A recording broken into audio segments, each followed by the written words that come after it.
Bismillahirrahmanirrahim.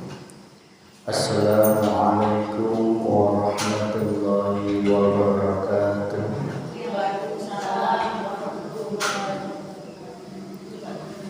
Ila hadratin Nabi Mustafa Rasulullah Muhammad sallallahu alaihi wasallam wa ala alihi wa waladihi wa dzurriyyatihi wa sahabatihi wa tabi'ina sholihin wal ulama wal waliyullah wa syaikhul qadir jailani wa ibrahim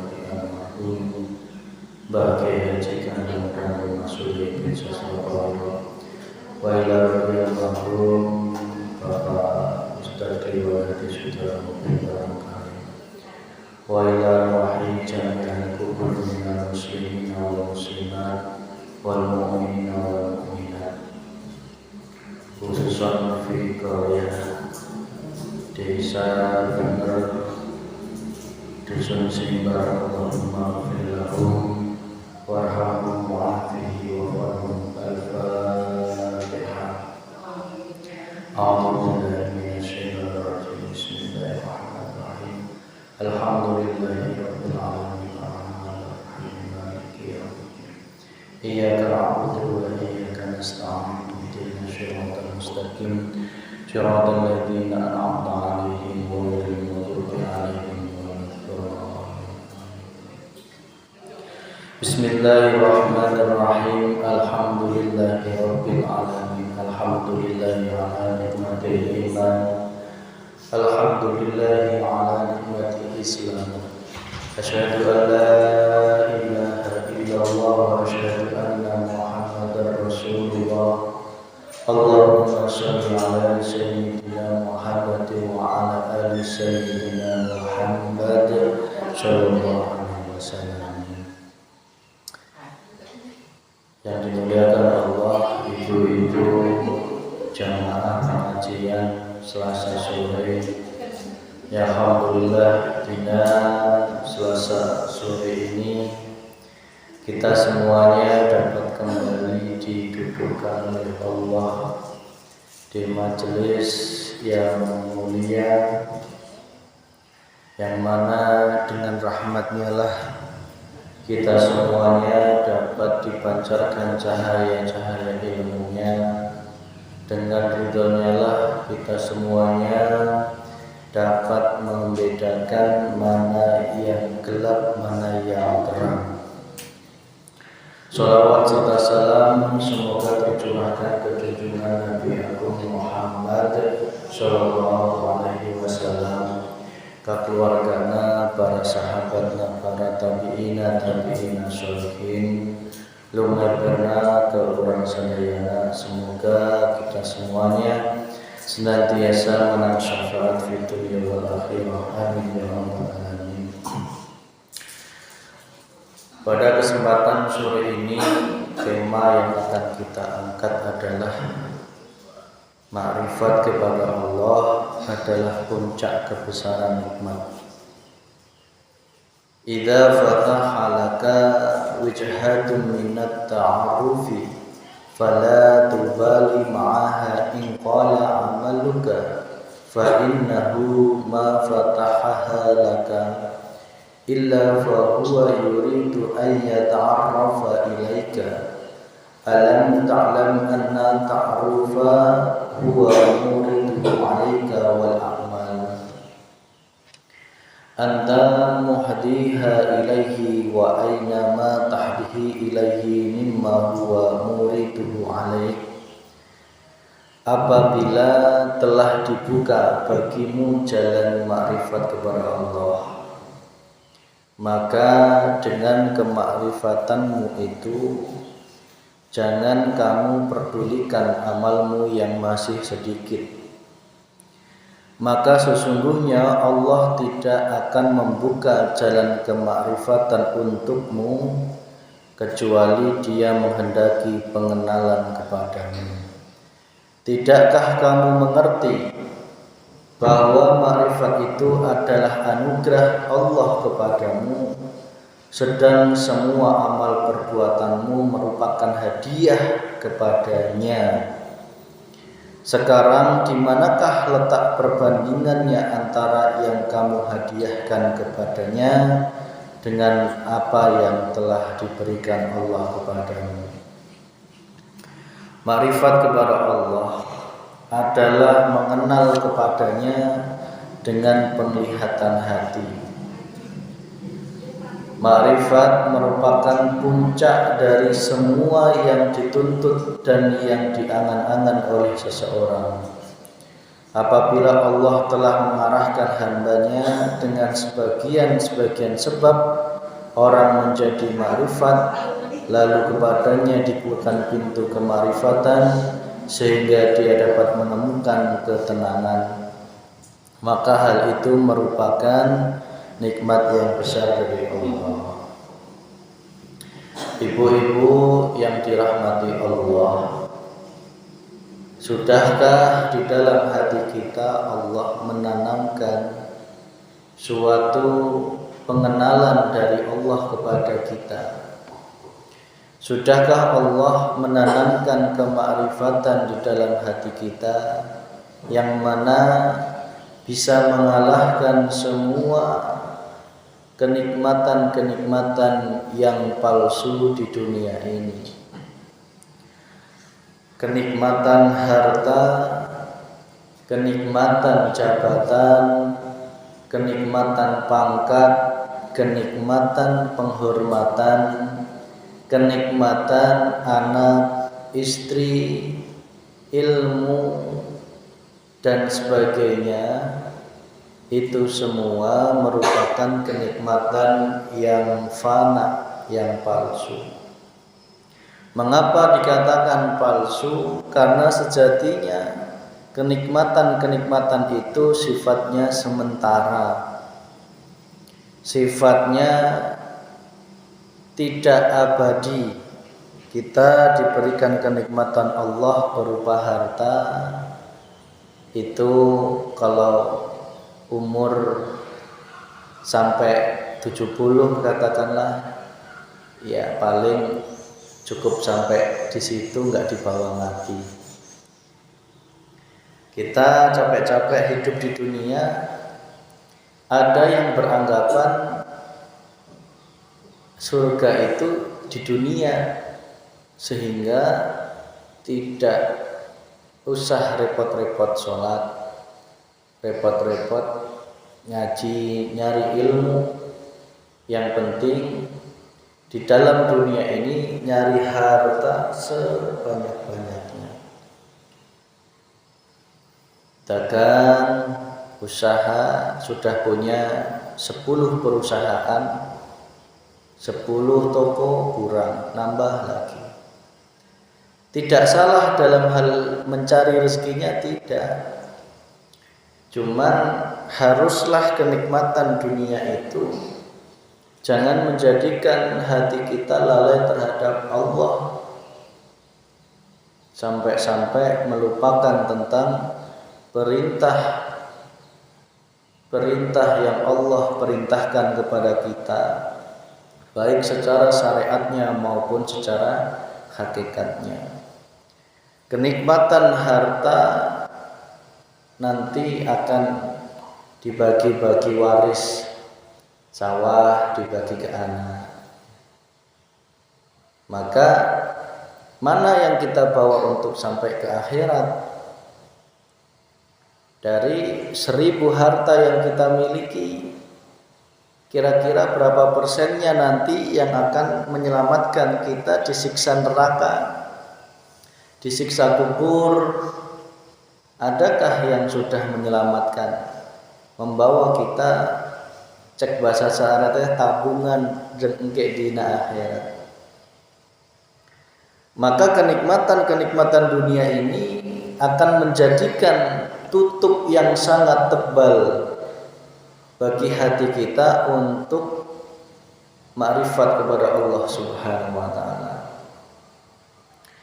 Maka jangan sampai ketika kita baik hartanya longgar maupun sempit menjadikan hati ini lalai terhadap Allah Subhanahu wa taala. Ketika Allah menempatkan dhahiriyah panjenengan di dalam kekayaan yang rezekinya lancar, maka tetap sibukkan hati kita melihat Allahnya hidup. Yang mencarikan uang Allah, yang mendatangkan rezeki Allah, yang mendatangkan panenna alus eta ya Allah. Sampai yang memiliki harta itu pun sejatinya hidupnya Allah Subhanahu wa taala. Maka kenikmatan harta ketika ruhaniyah panjenengan sudah mampu menembus kemakrifatan Allah, kenikmatan dunia tadi tidak lagi ada artinya bagi hati, karena hati kita sudah menyatu dengan kenikmatan berjumpa Allah. Dihadapkan harta yang melimpah, hati kita tetap nyawang Allah. Siapa nabi yang hartanya banyak? Nabi Sulaiman. Manusia terkaya. Beliau tidak sombong, tidak pelit, tidak kikir, dan juga tidak lalai hatinya rohaniyahnya kepada Allah. Meskipun di dalam hidupnya beliau itu keduniaannya, hartanya sungguh luar biasa, bahkan sampai saat ini belum ada yang menandingi. Pertanyaannya, apa yang menyebabkan hati beliau dalam kondisi aman, dalam kondisi tidak musyrik kepada Allah? Nah, ini yang harus kita terapkan ketika kita diberikan oleh Allah harta yang begitu luar biasa. Jawabannya cuma satu. Bukan karena sholatnya, bukan karena puasanya, bukan karena wiridnya yang begitu banyak, tidak.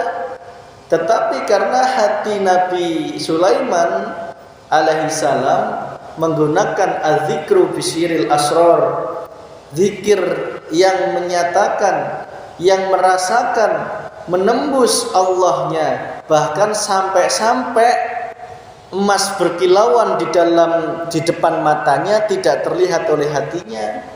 Yang terlihat adalah hidupnya Allah. Kendaraan berlapis emas di depan matanya, singgasana yang berlapis emas di dalam dudukannya tidak terlihat oleh hatinya. Karena apa? Hatinya terus sibuk menembus hidupnya Allah yang menyelimuti, yang membentuk, yang menciptakan, yang mengawali dan yang mengakhiri semua makhluk yang berupa kekayaan tadi. Yang ditemui oleh hatinya Nabi Sulaiman adalah hidup, yaitu Allah Subhanahu wa ta'ala. Jadi bahasa gampangnya gini, Bu. Mata melihat itu mobil berlapis emas, tetapi hati tidak melihat itu mobil, tetapi hatinya menyatakan hidupnya Allah, sehingga tidak akan silau.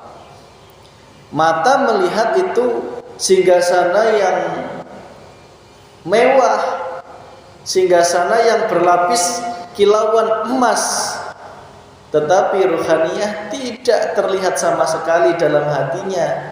Sibuk hatinya terus berzikir, merasakan hidup Allah di atas segala-galanya. Kalau hati panjenengan berhenti ikut-ikutan di makhluk yang wujudnya emas, dipastikan itu hati yang masih dalam keadaan musyrik, menyekutukan Gusti Allah. Sehingga kenikmatan berupa duniawi tadi akan menyebabkan hatinya lalai. Maka teruslah ketika Allah menempatkan dirimu naik mobil yang mewah, dipinjemi oleh Allah mobil yang mewah, dipinjemi oleh Allah sawah yang berhektar-hektar, dipinjemi oleh Allah intan emas mutiara sebanyak-banyaknya, bahkan engkau pakai di dalam kehidupanmu, itu tidak akan menjadi masalah lagi. Bukan melarang dirimu menggunakan mobil, enggak, itu adalah hak kita hidup di dunia. Kondangan bukan berarti ibu-ibu enggak boleh pakai emas yang banyak, wajib ya. Apa? Agar kita ini memiliki inner beauty ya. Kecantikan di luar dan di dalam. Cuman kebanyakan mementingkan cantik di luar ya, sampai emasnya sampai sini, tetapi lupa rohaniyahnya. Engkau memakai emas yang banyak tidak akan membahayakan rohaniyahmu manakala engkau menggunakan sirul asror. Caranya bagaimana? Jangan engkau akui engkau yang pakai gelang, engkau yang memiliki gelang, tetapi nyatakan dalam hidupmu gelang ini miliknya Gusti Allah. Meskipun engkau pakai pun gak akan dalam hatimu ingin disawang orang, gak akan. Biasa aja. Wong yang pakai gelang ini Allah. Ya, gak akan rohaniyah kita menggunakan mobil mewah, berbangga, bahkan sampai menjadikan hati kita ini merasa sudah hebat dengan mobil yang miliaran rupiah harganya. Tetapi manakala rohaniyahmu sudah dibekali sirul asror, Allah menempatkan zahiriyahmu dengan harta yang begitu luar biasa, tidak membahayakan. Karena apa? Ibarat engkau mau renang di dalam lautan yang sangat dalam sekalipun, sudah dibekali tabung oksigen, sudah dibekali baju renang, baju menyelam, sudah dibekali dengan cara berenang yang benar. Tetapi manakala dirimu belum pernah belajar renang ya Bu, belum pernah ngerti cara pakai tabung oksigen, belum ngerti memakai cara baju renang, kok tiba-tiba nyemplung di dalam lautan yang sangat dalam, kira-kira apa yang terjadi? Kelelep apa kelelep? Kelelep. Itu Bu. Jadi rohaniyah akan tenggelam di dalam kesombongan. Nauzubillah min dzalik. Ketika kita melihat diri kita dititipi Allah, maka teruslah sibukkan rohaniyah ini menyatakan hidup ini hidupnya Allah, harta ini hartanya Gusti Allah. Maka kenikmatan dunia itu tidak akan membahayakan rohaniyah. Begitu sebaliknya, manakala jasmaniyah kita diuji oleh Allah, ya Allah, saya dari lahir brojol sampai tuwek sigak kieu teh tarak ngasakan boga emas, boro-boro emas, boro-boro mobil, dak jeng madake ribu. Kira-kira ini menjadikan dirimu ke surga apa ke neraka? Ya bisa surga, bisa neraka. Ayo. Kekayaan tadi pun sama, bisa menjadikan dirimu lalai atau nikmat. Nek lalai yang masuk neraka, nek nikmat, nek inget masuk surga. Maksudnya ingat itu ingat Allahnya, jangan engkau aku. Jika engkau miskin pun atau belum dikecukupan oleh Allah, diuji oleh Allah, harta yang kekurangan, erek embret dah lamun Allah nu nyuruh batur mah Allah ya, maka untuk makan pun akan kesulitan. Maka ruhaniyah ketika diuji oleh Allah kekurangan seperti ini, hanya satu solusinya, teruskan fastaqomu, tancapkanlah dzikir sirul asrormu setiap hari. Makan cengkejo bodas unggul da eta teh Gusti Allah. Ya Bu, jeung coelke alhamdulillah. Kemajenan kudu naik angkot, batur mah kudu naik pesawat, eta teh Gusti Allah. Ulah didelek angkotna, ulah didelek kejona, ulah didelek naon deui sabrana. Sing didelek dina hate teh kadelek Gusti Allah. Sehingga tetap mesam-mesem. Mas Fikri mah enak untuk ngerasakan teu boga duit cek saha. Tetep bae ya. Da arana hidup aya saatna, aya saatna untuk dibere aya. Maka ketika untuk dibere aya ieu rohaniyah tetap kudu pasrah. Pasrah teh yakin pasti Allah akan nyumponan naon wae nu erek Allah gelar dina dunia ieu. Ya. Keur musim hajat jenuk bebantu ya. Erek kemana iya tabungan can cukup ya. Erek minjem kemana ya Allah ya Karim. Ingat Bu, di saat seperti itulah gunakan zikir asrar. Engkau sibukkan hatimu nyambung rasa sama Allah, nyambung rasa sama Allah Sang Maha Kaya, Sang Maha segalanya. Yakin setelah itu akan ada petunjuk dari Allah, akan dikirim menuju solusi. Lamun solusina kudu embret pasti dibere kemudahan untuk embret. Lamun solusina usahana lancar pasti dibere lancar ku Gusti Allah. Nu pertama di calling teh Allah heula. Nu pertama di bel di telepon teh Gusti Allah. Ulah nelpon salaki heula. Pak, ieu teh engke kondangan kumaha ada salaki teh makhluk untuk bisa nanaon. Nu bisa nanaon eta cuman Gusti Allah. Maka sing dibel heula, ditelepon. Ya Allah, ieu teh abdi sekeuleung deui diambat, dibebantu. Minta solusine ya Allah. Nah, insyaallah akan diberi jalan keluar. Maka kenikmatan maupun ujian yang Allah berikan tadi, ketika diri kita terus menyibukkan melihat hidupnya Allah, akan menjadikan hati ini tatmainul qulub, hati yang tenang. Maka itu jika kita mengingat di dalam harta.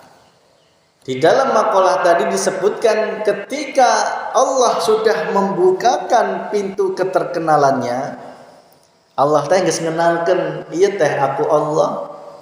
Ulah jauh-jauh deui neangan aku cek Allah teh.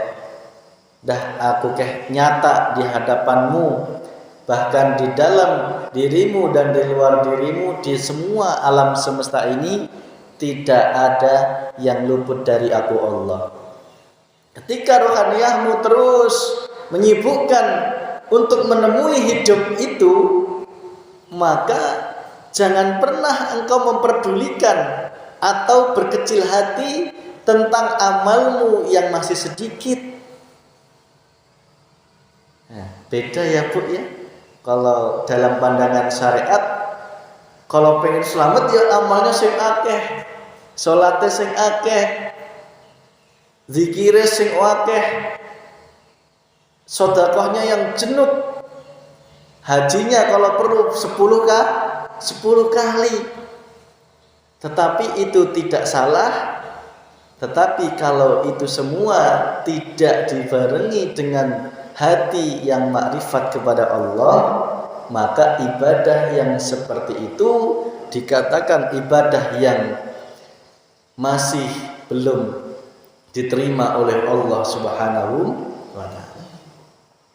Allah akan lebih suka manakala satu rakaatmu yang Allah berikan, tetapi di dalam satu rakaatmu itu betul-betul tidak ada pengakuan dalam dirimu, betul-betul tidak ada tendensi niat apapun selain Allah, betul-betul menyatakan satu rakaat ini engkau hanya digerakkan oleh Allah, merasakan betul bahwa hanya hidup Allah yang berperan, maka satu rakaatmu itu akan jauh lebih mulia dibanding 1000 rakaat orang-orang yang ibadah hanya sebatas dohiriyah, tetapi ruhaniyahnya lalai terhadap Allah Subhanahu wa ta'ala.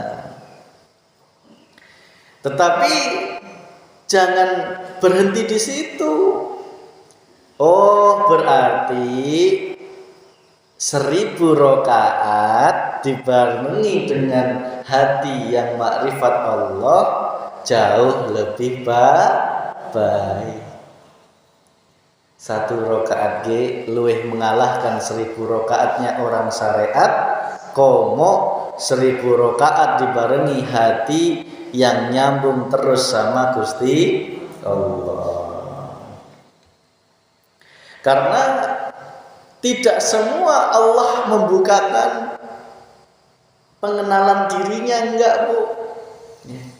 Bahkan sudah ngibadah ribuan, bahkan jutaan kali, jutaan tahun pun, kalau Allah tidak menghendaki memberi makrifat di dalam hatinya, selamanya sumum bukmun umyum fahum la yarjiun.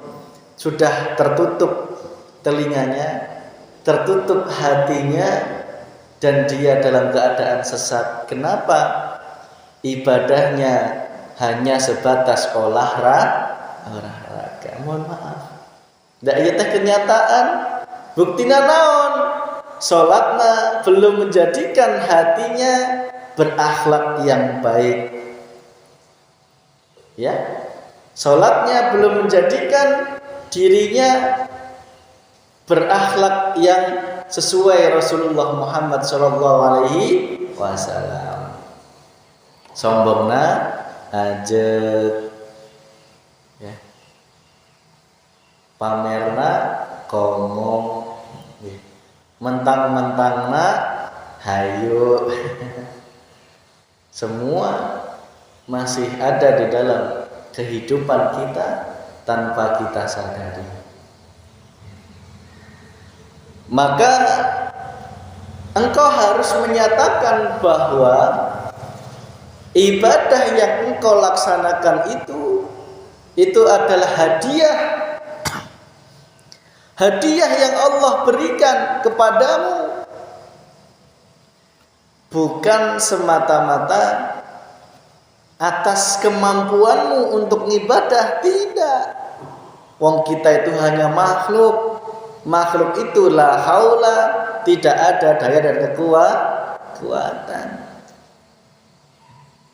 Kita ini ibarat lapangan sepak bolanya Allah, kumacek Allah, erek digiring kanan, digiring kiri. Semua yang memerankan hanyalah Gusti Allah. Kita ini ibarat wayang yang ketika diperankan baik, sing sejatinya baik itu miliknya Gusti Allah. Ketika kita diperankan jadi angkara murka, itu pun ya Allah. Maka ketika kita ditempatkan di dalam dua waktu ini, jangan menjadikan dirimu lalai terhadap Allah. Jangan menjadikan. Maka Allah itu akan selalu menguji hambanya yang sudah dibukakan ilmu makrifat di dalam hatinya. Pasti akan diuji. Ketika Allah menggiring kita semua untuk beramal, pasti Allah akan uji sejauh mana keikhlasan kita kepada Allah.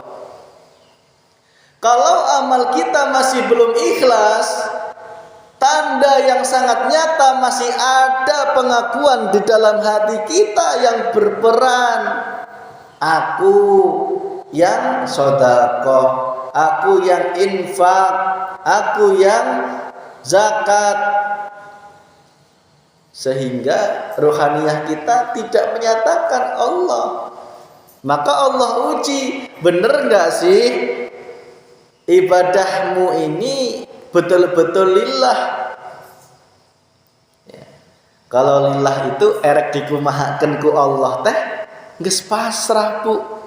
Gitu nggih.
Itu berarti siksaan. Itu. Maka idza batalaitu abdil mu'mina falam yaskuni ila awadihi ansatuhu min iqali wa badlutuhu lahman khairan min lahmihi wa daman khairan min damihi wa yastaqniful amal. Apabila aku menguji hambaku yang beriman, kemudian dia tidak mengeluhkan aku kepada pengunjung-pengunjungnya, maka aku lepaskan dia dari ikatanku dan aku gantikan kepadanya daging dan darah yang lebih baik daripada daging dan darahnya. Kemudian dia dapat memulai amalnya kembali. Maka yang dimaksud ayat tersebut adalah ketika Allah menguji hambanya dengan iman. Ternyata iman itu ya ujian ya Bu ya. Iman itu ya ujian. Coba tak beret iman teh, kira-kira hatimu lalai enggak terhadapku Allah? Kalau memang betul-betul iman, hatimu tidak akan berbangga dengan imanmu, sehingga menjelekkan orang-orang yang belum aku kasih iman, kata Allah. Hanya karena kenceng-kencengan babakan syariat menjadikan dirimu pecah belah, menjadikan dirimu pasea dengan orang tua, dengan tetangga, sehingga apa? Itu jauh dari akhlak Rasulullah. Rasulullah itu tidak gitu. Meskipun Rasulullah tidak sepaham dengan Yahudi, tetap berbuat baik, tetap berbaur, tetap mendatangi undangan syukurannya orang Yahudi. Bukan sebaliknya. Maka bukan contoh yang baik manakala seseorang mengagung-agungkan syariatnya tetapi lupa akhlak terhadap manusia, akhlak terhadap Allah. Maka hati yang seperti itu masih dalam keadaan buta. Nauzubillah min. Maka ayo terimalah ilmu dinul haq ini, ilmu yang akan menyempurnakan lahiriah dan batiniyahmu, ilmu yang akan menyempurnakan laku syariat dan hakikat, sehingga hati kita, ruhaniyah kita, akhlaknya kepada Allah baik, kepada manusia juga lebih baik. Jangan karena perbedaan ilmu, pandangan menjadikan kita terkotak-kotak, menjadikan kita terpisah-pisah. Ingat, sejatinya kita ini tidak terpisah-pisah. Darah iya, darahna urang, daging urang, harwa dan darahnya dan dagingnya anjena sama-sama dari Nabi Adam alaihis salam. Berarti kita ini sejatinya sedarah, sedaging, setulang, tidak ada bedanya karena kita ini saudara. Nah gitu nggak? Kata siapa kita nggak sedarah dan saudara sedaging? Kalau bukan saudara sedarah, berarti saya dan jenengan beda makhluk. Mungkin satu manusia, satu hewan, karena darahnya sudah beda. Ah gitu ya. Berarti nggak ada alasan kita ini saling pasea, nggak ada. Saling menyalahkan, saling mengadu domba, saling menjelekkan, saling menjatuhkan. Tidak ada. Kita ini satu kesatuan. Yang satu sakit, yang lain juga merasakan tapi faktanya enggak gitu, Bos. Aing yo aing, maneh yo maneh. Akhirnya lamun gitu, jung silahkan lamun paeh dikubur sora. Gitu ya Bu. Coba renungi. Darah jenengan darahnya siapa? Orang tua kan? Iya enggak? Daging jenengan daging siapa? Orang tua kan? Orang tua darahnya siapa? Orang tuanya lagi, orang tuanya lagi. Kalau dipuncakkan siapa? Nabi Adam dan Siti Hawa. Berarti kita bersaudara, saudara, sedaging. Maka ayo jangan jadikan kita ini terpisah-pisah, karena sejatinya kita sama. Maka ketika kita ini ditimpa musibah, kita bantu. Kita ditimpa enak, yang ngundang-ngundang. Jangan diberi nikmat nggak ngundang-ngundang. Gitu nih. Karena ada politiknya orang pelit itu gitu. Nges diberi nikmat gedung 5 tingkat, tidak memberikan keingetan kepada yang sekitarnya, fakir miskin, anak yatim. Ente kumaha Allah berikan gedung 5 tingkat itu, ya teteh jeung aing. Lamun gitu, lamun aya kesusahan dan meninggal, ya silahkan dikubur sorang. Gitu ya Bu nggih. Intinya kesimpulannya, ayo ketika panjenengan sudah dibukakan ilmu makrifat oleh Allah, jadikan laku hubungan di masyarakat, hubungan di sosial, dan hubunganmu kepada Allah engkau perbaiki, engkau tingkatkan, sehingga hati ini akan semakin tunduk, semakin merendah, semakin hati yang senantiasa berakhlak karimah, yang mana berbalut hati yang hanya menetapkan semua yang merangkan hanya Allah Subhanahu wa ta'ala. Maka ayo ibu-ibu sadayana kita semakin sadar, dak orang teh lain semakin murah, tetapi semakin kolot berarti umurnya semakin dicokot. Tandana non ubana semakin jenuh. Itu tanda. Guys, berarti ayo kita sibukkan hati kita untuk nyawang Allah Subhanahu wa ta'ala. Itu sebelum pengajian ditutup, kita akan sedikit musyawarah kaitannya dengan usulan dari pertemuan yang dulu terakhir, bahwa